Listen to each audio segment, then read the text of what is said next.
partisipasi program literasi. Nah, pada bulan Maret minggu keempat ini, tema yang diusung adalah perayaan Hari Air Sedunia.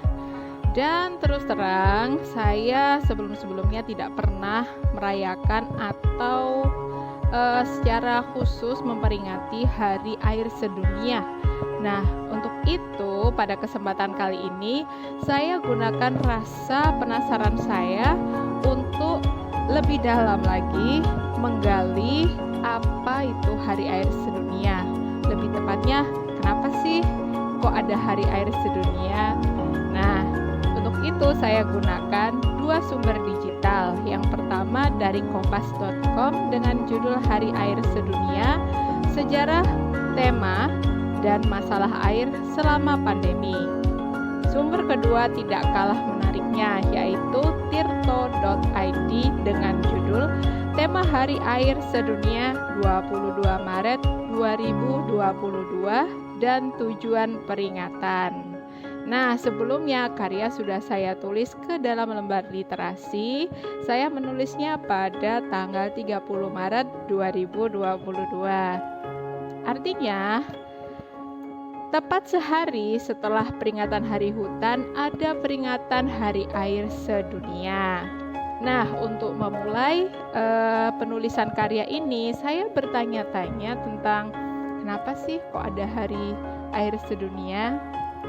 Dengan karya berjudul Mengapa Ada Peringatan Hari Air Sedunia.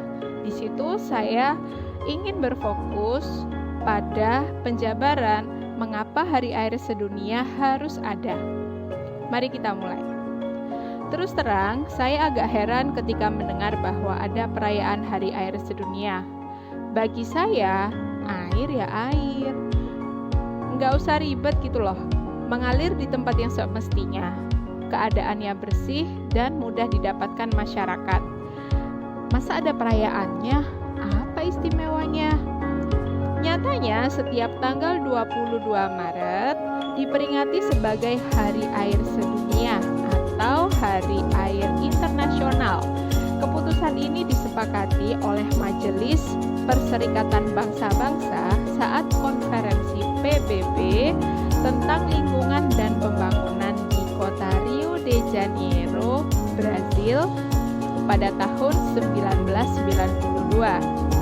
Pada tahun berikutnya hingga tahun ini 2022, Hari Air Sedunia diperingati setiap tahunnya di penjuru dunia. Dan menurut PBB, tindakan kepedulian terhadap air dan sanitasi adalah kunci keberhasilan pengentasan kemiskinan, pertumbuhan ekonomi, dan kelestarian lingkungan. Penggiat perayaan hari ini adalah anggota dan mitra UN Water.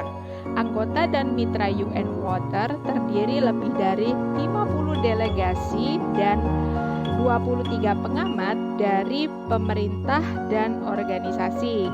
Mereka mengusulkan tema peringatan Hari Air 2 hingga 3 tahun sebelumnya.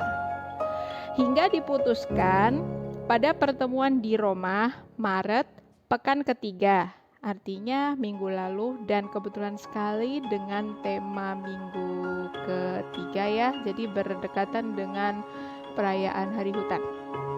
Tema yang diputuskan kemudian menjadi fokus utama dalam laporan pembangunan air dunia tahunan. Dan tahun ini temanya adalah air tanah. Membuat yang tak terlihat, terlihat.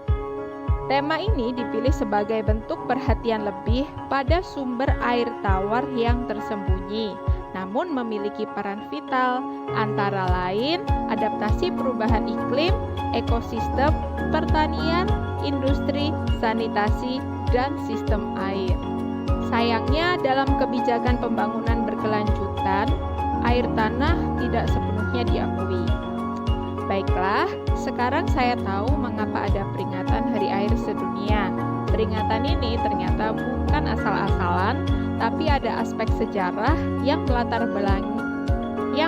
belakangi dan sifatnya berkelanjutan.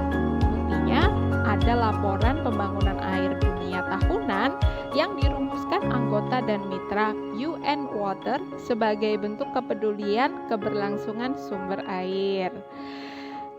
Kita hidup tidak lepas dari air. Air adalah sumber kehidupan. Tanpa air kita bisa mati kehausan. Juga sebagai sumber kebersihan. Kita cuci tangan aja pakai air. Kalau nggak pakai air, pakai hand sanitizer yang juga bentuknya larutan cair. Dan juga sebagai ketenangan. Rasa bersyukur bahwa saya mengetahui ada perayaan hari air setiap tahunnya.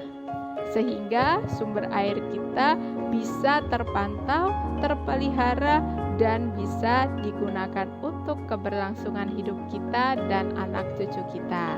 Akhir kata, selamat Hari Air.